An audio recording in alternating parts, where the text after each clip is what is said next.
Merci beaucoup tout le monde d'être venu aujourd'hui. First and foremost, I'd like to thank the Musqueam, Squamish, and Tsleil-Waututh peoples for hosting us today, and Chief Sparrow for performing an acknowledgement earlier on with regards to the land and its people.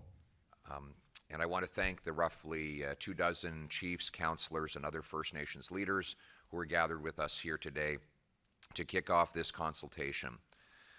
For hundreds of years, First Nations people have suffered under a broken system that gives power over their lives to a faraway government in Ottawa that decides for them. That government has decided badly under both political parties. The result has been poverty, substandard housing, unsafe drinking water, and unemployment. Section 2 of the Indian Act gives all control over reserve land and money to the federal government. Tax revenues from businesses on First Nations reserves often goes to Ottawa, forcing First Nations people to go back to the nation's capital and ask for their money back. That puts power and control in the hands of bureaucrats, politicians, and lobbyists, not grassroots people in the community. It leaves First Nations leaders spending their time seeking approvals, filling out paperwork, dealing with incompetent and intransigent bureaucrats in a faraway place that are not accountable to the people on the ground. One example of this problem is that too much of the fiscal revenue from resource projects done on First Nations lands still goes to the federal government, and too little goes to the First Nations themselves. Resource companies do sign benefit agreements with First Nations, but the process is ad hoc and bureaucratic, and much uncertainty gets in the way. That means more money for lawyers, lobbyists, consultants, and paperwork, and less benefit for the people on the ground who actually do the work.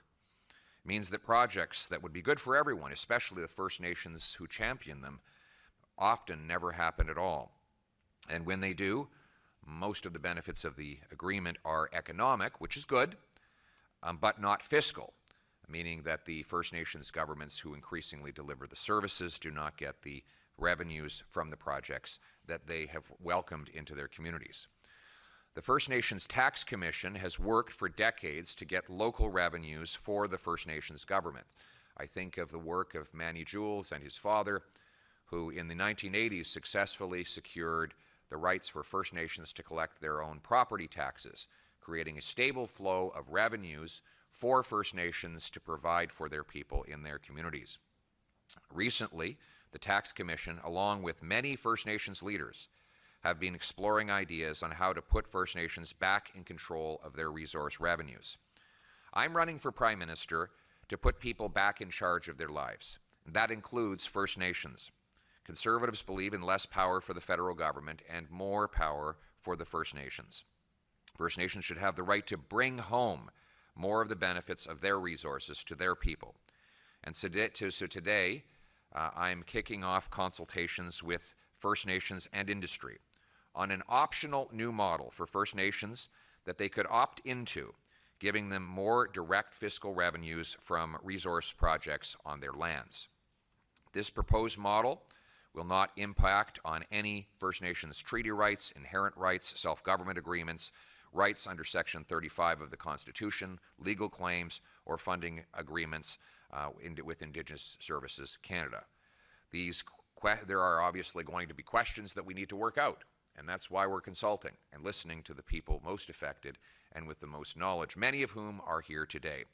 But our consultation will happen in all 10 provinces and 3 territories and with First Nations of all kinds across the country, and I am deploying all of the shadow ministers in my shadow cabinet to carry out those consultations and get answers to questions like the following. What lands should this program apply to? What projects should this policy cover? Is it oil and gas, critical minerals, forestry, fisheries alone, or will it also include other commercial projects? Ideas on how to increase transparency and simplicity to the benefit of First Nations. There are many questions that such a proposal will provoke, but there is no question about some of the key principles. First and foremost, that we think that the most promising outline so far is that the First Nations Resource Charge proposed by the First Nations Tax Commission. This is a grassroots First Nations solution to an Ottawa-made problem. It is a proposal. I would love to claim authorship of it myself, but in fact, I'm not the author of it. It is an idea that has been developed by many years of research, thought, and planning and consultation, and it has been developed by First Nations peoples. I'm simply here to champion the concept and consult on how and when we best implement it. Additional principles include that it is optional. Willing First Nations could choose, if they wish, to directly collect more of their resource revenues from projects on their land. They could also keep their existing arrangements and choose to stick with the status quo if that is their wish. So this proposal would be strictly voluntary and not imposed on anyone. Third, payments by resource companies to First Nations should be offset by the federal government ceding tax room. The effect of this would be to redirect revenues from the federal government to First Nations governments. That would make sure that the projects are actually economical, that they would actually happen. If we impose double taxation, then projects will never happen and the benefits will be zero. So we need to come up with an arrangement that make the projects attractive so that they go ahead. Fourth, none of this would affect provincial taxes or royalties, though provinces could choose to match or build upon the First Nations Resource Charge and offer something similar in addition to it. Obviously, I'm running to be Prime Minister, and I cannot control the decisions of provinces, but I would encourage them to work in partnership with our First Nations to maximize the benefit to all from these projects. Fifth, nothing about this model would prevent First Nations from also continuing to demand other economic and social benefits from resource projects, job opportunities, training, and other conditions for projects that protect the environment would continue to go ahead.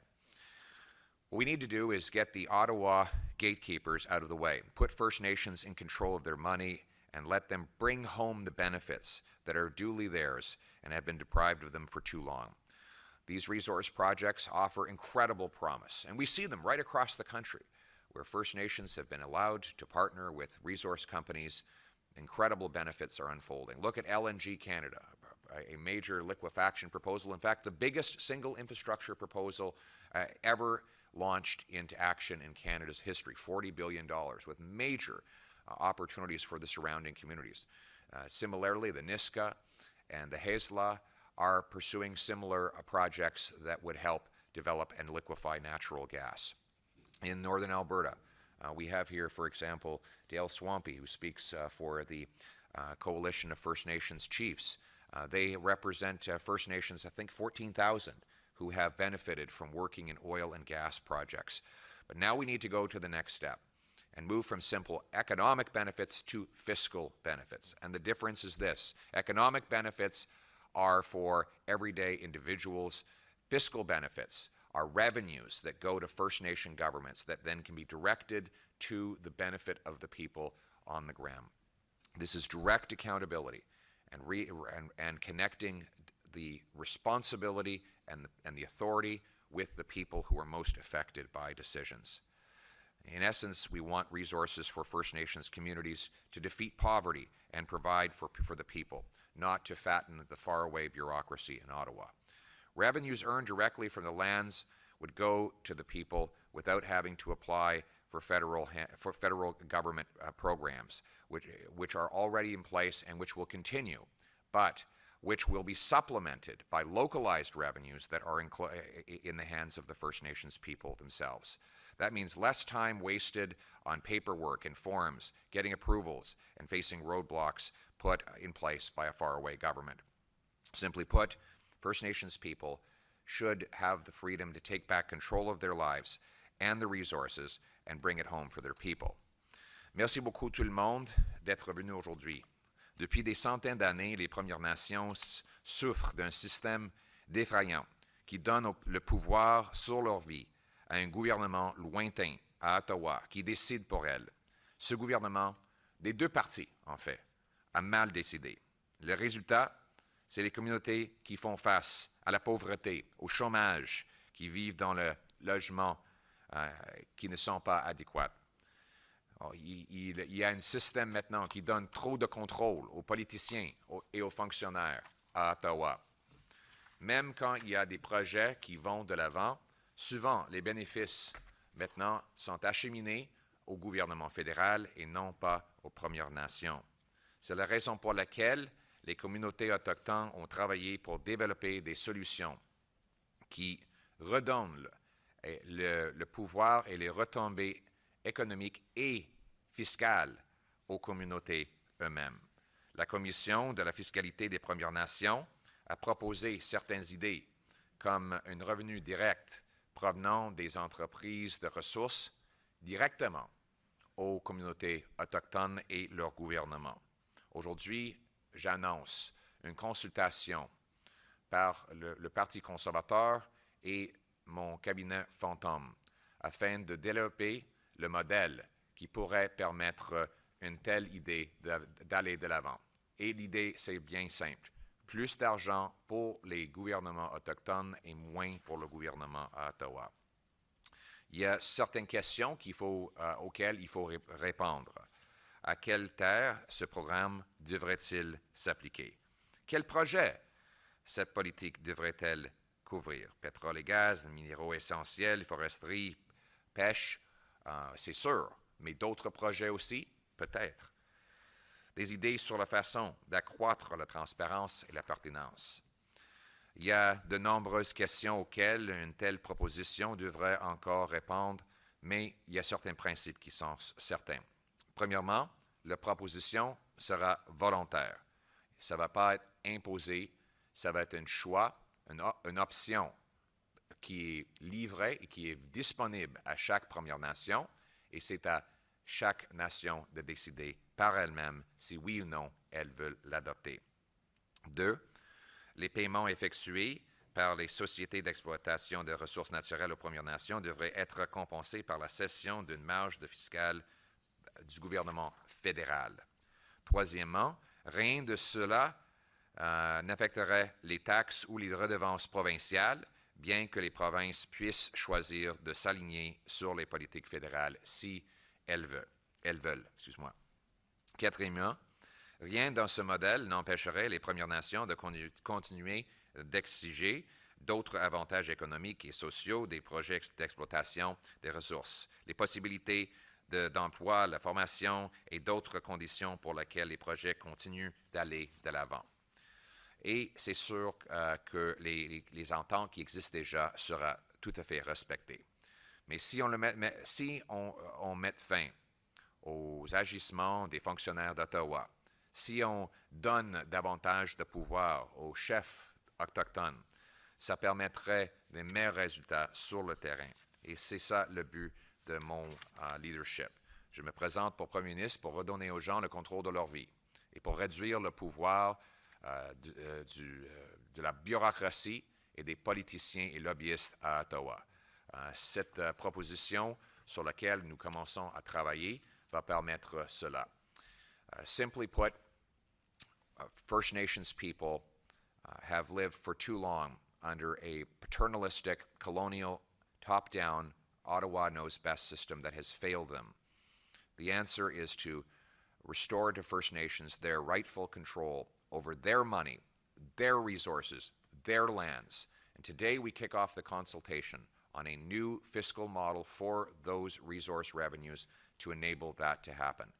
So we all have to roll up our sleeves, answer the difficult details that need to be finalized, but ultimately make it happen. Thank you very much to the many First Nations who have brought forward this proposal and the many more who will put the finer points on the details.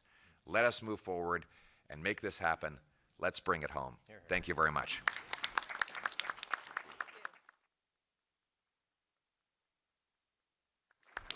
Now, I want to thank our friends in the media who are here today. We had a press conference with many questions yesterday, and I know that we'll be happy to hear if you want to do one-on-one interviews later on. And I can't speak for any of the First Nations leaders here today, but you're welcome to reach out to their offices as well if you want to get some of their reactions.